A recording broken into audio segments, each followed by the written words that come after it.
मंडळी, शिवसेनेतल्या ठाकरे गटातून मुख्यमंत्री एकनाथ शिंदे यांच्या शिवसेनेत नुकताच प्रवेश करणारे आमदार रवींद्र वायकर यांना वायव्य मुंबई लोकसभा मतदारसंघात उमेदवारी मिळण्याची शक्यता आहे।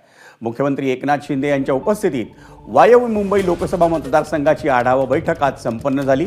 त्यात जोगेश्वरीचे आमदार रवींद्र वायकरांना वायव्य मुंबईतून शिवसेनेची उमेदवारी देण्याच्या निर्णयावर शिक्कामोर्तब झाल्याची सूत्रांची माहिती आहे। जोगेश्वरीतल्या भूखंड घोटाळा प्रकरणात वायकर यांच्या पाठी ईडीचा ससेमिरा लागला होता। त्यावेळी ठाकरे गटात असलेल्या वायकरांनी महिन्याभराआधीच शिंदेंच्या शिवसेनेत प्रवेश केला। जोगेश्वरी विधानसभा मतदारसंघातून ते 3 वेळा आमदार म्हणून निवडून आलेत। त्याआधी सलग 4 वेळा वायकर हे मुंबई महापालिकेत नगरसेवक म्हणून निवडून आले होते।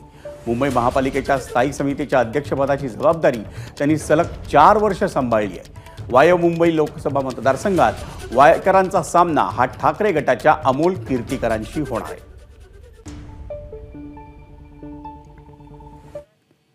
आणि वायव्य मुंबई लोकसभा मतदारसंघात शिंदे गटाकडून रवींद्र वायकर हे उमेदवार असतील तर खरी आणि खोटी शिवसेना कोणती आहे हे कळून येईल, असा दावा ठाकरे गटाचे आमदार अनिल परब यांनी केला आहे। आपल्याला माहिती आहे की रवींद्र वायकर हे शिवसेनेचे कार्यकर्ते खूप वर्षाचे,